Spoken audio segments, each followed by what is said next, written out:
来，新玩具！今天我们来玩赛博工厂出的这款电影外传题材的红蜘蛛。首先，先来看一下外包装的盒子。盒子是一个线稿图的样式，但是红蓝的再加上这个线稿白色闪烁的效果，也挺赛博朋克的。背后这里一张大脸朦朦胧胧的感觉吧，也像是那种霓虹闪烁的效果。配件的内容方面，本次会带有一个大型的地台，也是人形和飞机都可以搭载的。两个武器现在都拿在了手里边，额外的还会带一个眼罩，光学镜吧。然后主要就还是想吐槽一下这些说明书啊，怎么你们都是一个学校教出来的吗？或者说难道找一个公司去做的这种说明书，怎么都画的随心所欲的？每一次拿出来这些玩具，面对这种很可怕的说明书的时候啊，我跟你们讲，我想骂这个做说明书的很久了。怎么自己变成什么样子，心里边没点数吗？我刚一开盒的时候，照着这个说明书变了1个多小时，我没变明白，索性最后扔掉说明书，自己研究着变它，我反而照着官图把它变成功了。因为你会发现，这个说明书最后变成的完成图，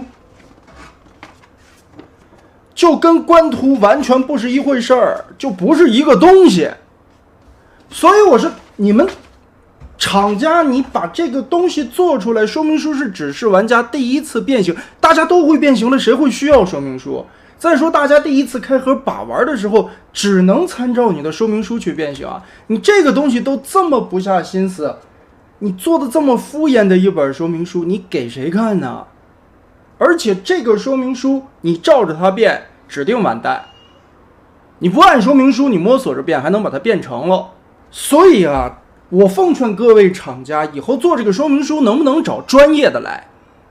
咱最起码设计师没有时间做说明书，咱找一个能懂设计结构，你把这个玩意儿变完了，你让设计师看一看是不是那么回事，你再确定了这个说明书怎么出，实在不行我给你们做好不好？好了，先来看一下这一回的人形吧。整体来说，人形还是比较大的，身上有做旧的旧化效果涂装，而且在关节处大部分的关节都使用了合金件，比如这个膝盖这一块超大的一块合金。不过看似合金多，尺寸挺大，拿在手里边其实分量并不是很重啊。而且在一些尖锐的地方，因为这回的料子是比较偏硬的那种，所以把玩的时候一定要小心这些小尖锐的地方不要扎到自己。整体的涂装还有面板刻画的细节来说还是不错的，而且就目前来说吧，除了官方的 SS， 现在市面上边能配这个 MP 所谓身高的，也就是目前这一家了。倒是赛博工厂在很早以前就公布出来了，也是拖得最近，这个东西可能才上市吧。倒是目前看起来人形的完成度还是可以的，我们尤其拉近了头雕特写一下。头雕的刻画其实如果不看眼睛的话还是非常漂亮的，脸上的顺着肌肉线条来做出来纹理的刻画，包括它上了旧化的效果以及干扫的涂装，这张脸很好看。还有灯光的效果，安2节 AG0 号电池吧，就可以把眼睛发光了。同时这个眼睛透明件闪出来的这个光线啊，它还不是正红，它是那种颗颗粒粒的感觉，非常的漂亮。但是呢，这个眼睛的这个透明件啊，不知道为什么它会装的这么突出，或者说是我个人的原因吧，这个透明件没有嵌到内部啊，感觉有点这个红蜘蛛是不是甲亢了什么的，这脑袋这个眼珠子都蹦出来了那种感觉啊，所以这个不好看啊。但是呢，看起来是这个零件做的就安装的吧，也不知道怎么回事，就长了。如果说它是服服帖帖的放在那上边的话，也还挺好看的。不过好在它有一个眼罩啊，把这个眼罩装上看看。哎，装上眼罩以后，这个就好了很多，不是那种眼珠爆凸出来的感觉了。还好吧，还好吧，还好吧。开开灯以后的效果，也还可以。算了，这个眼罩就不摘了，戴上挺好看。好，跟30的这两个摆在一起看一下效果，其实感觉按比例卡来说的话，应该不算是同一比例，所以这个赛博工厂如果说后续还会做外传的题材，有可能会按自己的一个身高来出一套新的比例效果吧。但现在看起来的话，红蜘蛛是感觉稍微有一圈大的，不过倒是跟30摆一块，整体的风格还是挺搭的啊，包括身上的涂装效果和闪电也有异曲同工的感觉。所以一开始一度我还以为它会是像 SX 或者说是 Zeta 那个时代设计的那个闪电那模具啊，有可能拿那个设计又改出来了一个红蜘蛛。但是后来看了一下，实际把玩发现哦，原来完全不是一回事儿。这回的变形完全是另外的一种风格了。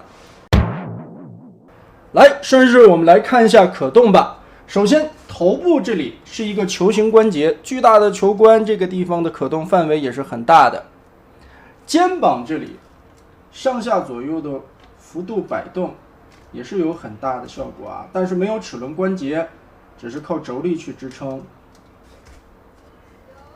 二头肌这里可以旋转，肘部的关节这里是一个合金键，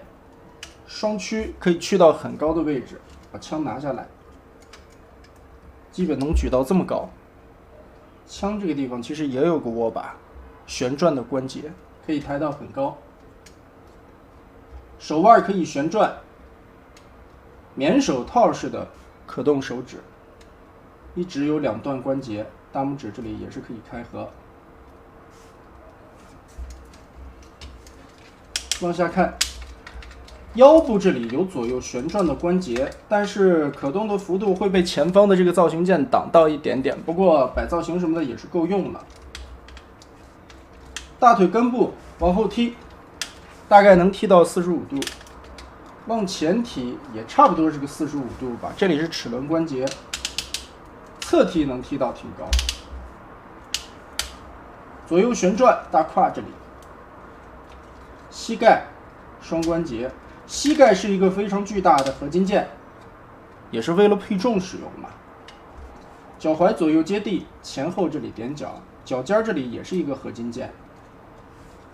所以可动也算是大概其该有的都有吧。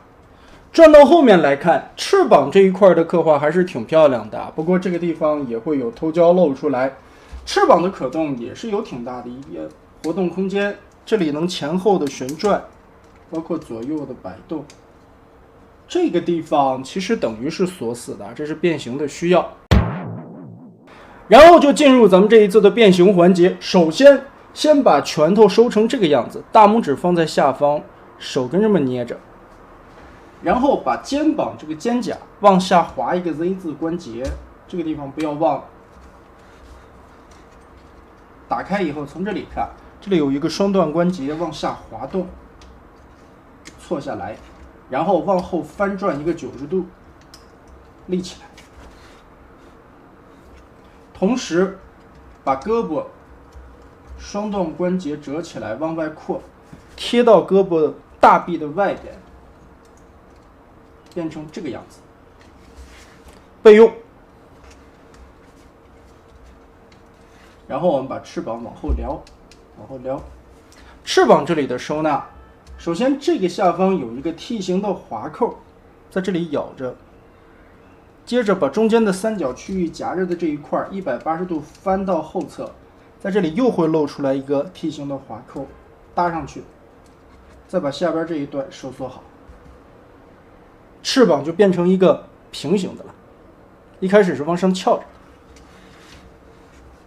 另外一边也是，我们从这里看，抠开这里，翻转过来，滑动，这里捏合。翅膀变成这个样子，不用管它。然后我们要开始拆胸腹部的这一块。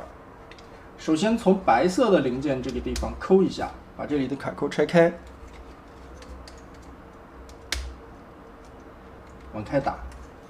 然后在黑色的零件这个位置有一个暗口，好，拆开，拆开。你就可以把肩膀整体的拉起来，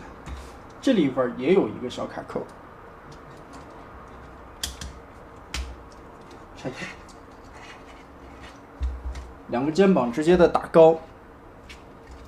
然后顺着这个地方有一个滑槽，从这个直接划开，然后注意下方这里的倒角，往下拉一下，中间的连接杆是合金件，往上提，把肚子里边整个的掏空，下方的连接杆往下拉，中间合金件，两条腿就不用管它了。这款玩具的变形其实还是分为两块吧，双腿是一部分，上半身是一部分。我们先把上半身这个地方解决出来。首先我们先把机头变好吧，把肚子里边掏出来的这一块往前折，机头的鼻尖翻出来，这里会出现一个卡扣，顺势双关节往回折叠，卡扣对准上方，咬合，咔嗒。接着把这个关节摆正，然后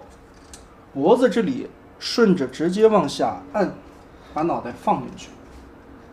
这个地方的 Z 字折叠往后缩，缩到底，这里边有两个小卡点，往上一抬锁住，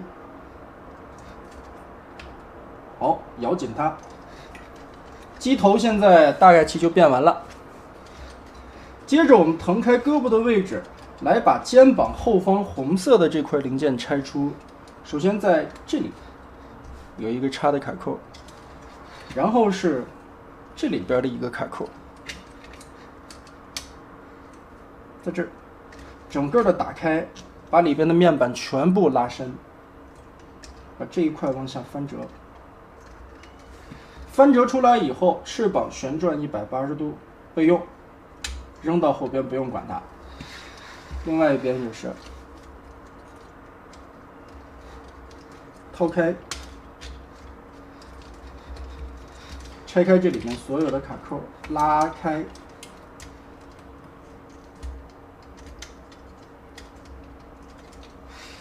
整个等于从后背来看，这里的 M 字夹形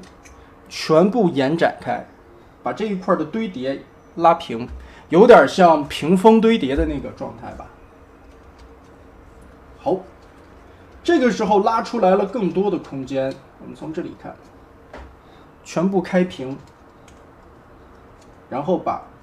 垂直尾翼的这两片夹在一起，旋转180度扭到后方。但是在没扭完全之前，先把这里的盖子下方有合金件，合金的这个桩子拉出来，再把它转平。孔雀开屏式的变形，现在变成这个样子。然后我们这块先不往上放了，先把肩膀这块整理好。根据这里的双段关节避让开来，然后我们要把这里往下收，贴进来。肩膀的双段关节现在折成现在的样子，大概其折到这儿。然后胳膊往后折90度，再往里压合，这块掏出来一个三角区，把前胸这里挡死，这块贴下来，胳膊就放在这儿就行了。另外一边也是，先注意这个双段关节搓动，往下腾开这里，这后边有一个很长的桩子啊，把这个地方让出来就可以了。然后往后折90度，这一块胸翻出来卷进去，往上立，头从这里边翻到下方来，我们从这里看，结合这两个根部关节往下翻，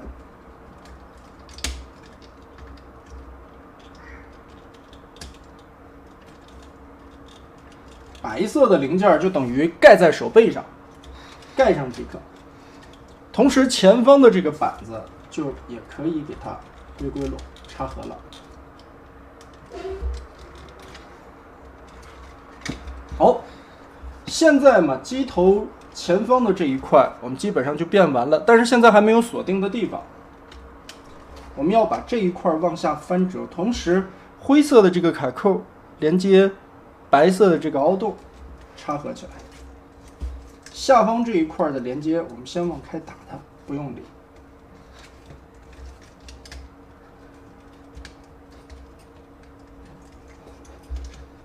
手指头顶在里边，把它夹死了。按瓷实，后边的关节顺势摆摆正。另外的一边拉过来，哎，翅膀别忘了旋转。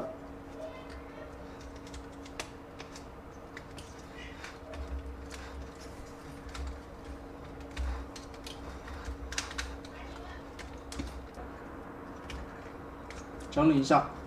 上半个我们就不用管它了，飞机的上半部分基本上就变完了。其实就是一个孔雀开屏，把壳延展开了以后包起来一个飞机。好了，上面的飞机我们就不用管它了。哎，这个是不是有一种小时候玩没玩过 FC 有一个叫大蜜蜂的那个大飞机游戏，就跟那个差不多。腿部的变形，先从腰部的旋转关节转180度过来。哎呀嘿，小心这些刺刺扎到手啊！这样举着吧，然后脚尖这里先拉开，再往下 Z 字折，露出来这里边的引擎。做一个双折叠，推起来，然后腿肚子这里，腿肚子从这个地方有一个卡扣，把它拆开，连接膝盖这里的合金件这儿一个卡扣拆开，腿肚子其实是空的，接着我们往里转动90度，双关节搓动，把脚后跟收进去，然后双折叠卷过来，下方这个地方的卡扣扣脚后跟，上方这里一个维度锁定的卡扣，再跟大腿结合，一边就变完了。其实这个变形还挺简单，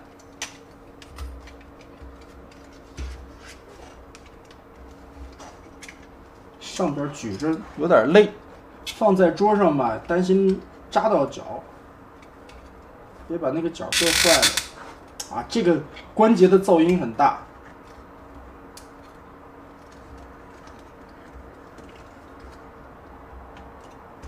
窝回来，然后扣上。好，现在两条腿是分开的状态，团起来了。我们把飞机放好，顺着大胯的关节，尤其这一步不要看说明书啊，看了你就废了。从大胯的这个齿轮关节往后转，转过来，合金件的这根杆子不用去管它，它随随便便就可以定好位置。主要的卡扣在这里，结合，卡上，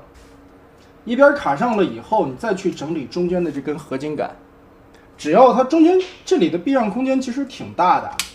不用太怎么担心它的一个位置，只要这些卡扣定好了就行。好，这里的两个主要卡扣扣合，然后我们从这里边看，双腿之间有连接的卡扣，把它压在一起，胯部这个关节再转动一下，转平。手臂这里的合金件其实等于是夹在膝盖的合金件上的，这里边起到的是一个定位的效果，只是顶它一下，脑袋就放在这儿就行了，不用管它。最后，两面包夹芝士。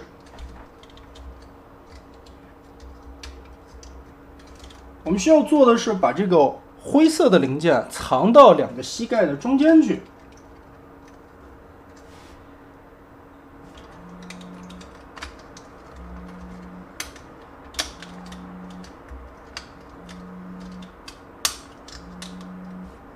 好，这个时候放枪吧。中间的卡扣捏捏紧，两个卡扣把枪夹在一起，然后这里还有两个小卡扣，捏着它往后一搭，卡住这个地方的边缘，最后再整理一下，密合一下。其实外传里边的红蜘蛛真的还是这个倒锤记忆啊，这种感觉的。同时它这个臂炮呢也可以插在机头上。整体来说变形其实一点都不难，说白了它是一个包壳式的设计，而且在一些零件的堆叠上边采用的是那种屏风式的折叠，一个 M 字的压缩。倒是好玩之处是翅膀的这个变形，这个角度的变形挺有意思的，但在它最后密合的时候是需要你耐心的去调整的，对其他的缝隙，尤其在对一个曲线这一块啊，曲线的这些轴的调整上边，还有最后的卡扣对准以后夹枪，其实只要你不看说明书变形，你凭着自己变形的感觉去变它的话没什么问题，它不难，但是你越看说明书越乱。这里边有几个我很不理解的东西啊。首先，这玩意儿是干啥的？这里明显看起来是穿了一个轴的地方，但是呢，我看官图也好，说明书也好，还有其他的徽模饰模都没有，这个地方都没有零件。我在考虑这个玩意儿是不是会给后续3年头做准备啊？倒是这款飞机其实从后面看，这4个引擎变完了以后的效果还不错啊，挺好看的。而且在飞机形态的时候，你也可以把翅膀切换一下，切换到横着的状态，然后也可以把这一块打开。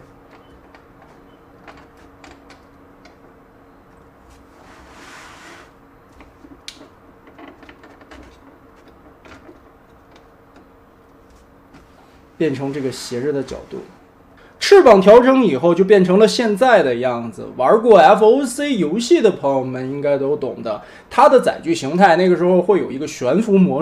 式和加速模式啊。我觉得这个展开翅膀应该就是一个悬浮模式，那个倒挂的三角形冲刺性更好嘛。好吧，以上就是这一款 CF 赛博工厂的红蜘蛛大黄蜂外传的这么一个造型版。整体把玩下来呢，其实这个变形设计我并不是很喜欢，这个设计感觉很吃年代，这个属于几年前的设计风格了，到了现在并不新鲜。同时对比一下第三方之前出的这些大比例的外传题材的作品啊，这个的设计已经非常简单了，而且在一些结构的转换上面，其实并没有用那种很繁琐的零件反转，但是它取了一个大包壳的这种设计。并不是很讨巧，但是处理的方式简单粗暴，2个形态能给你还原出来，这一点还可以。不过最让人不爽的就是这说明书这个指示的太乱了。做工用料还可以，塑料的板件上边的厚度啊完全达得到，而且韧性也行。关键的部位用了合金件和齿轮关节，以及全身上的这个旧化漆的效果，我觉得也是挺好看的。头部融入了灯光效果，算是起到了一个点缀吧。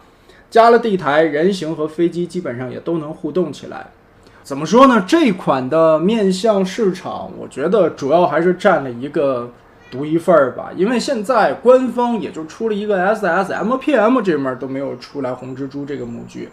而且第三方市场的这边外传题材一直是一个挺稀缺的，虽然已经有一些厂家在做了，但是进度依旧太慢了。外传其实还是挺受欢迎的，我觉得外传可以说是一个新老交替的题材，或者说是一个融合性的题材，你两面的粉丝其实都能吃得到。关键是这些第三方厂商怎么能把这个产品去做好它。但从现在的市场的反馈来看啊，市面上目前所有做第三方外传题材的，好像都没有什么亮眼的产品出来。可能自 UT 之后，就再也没有能让人眼前一亮的电影产品了。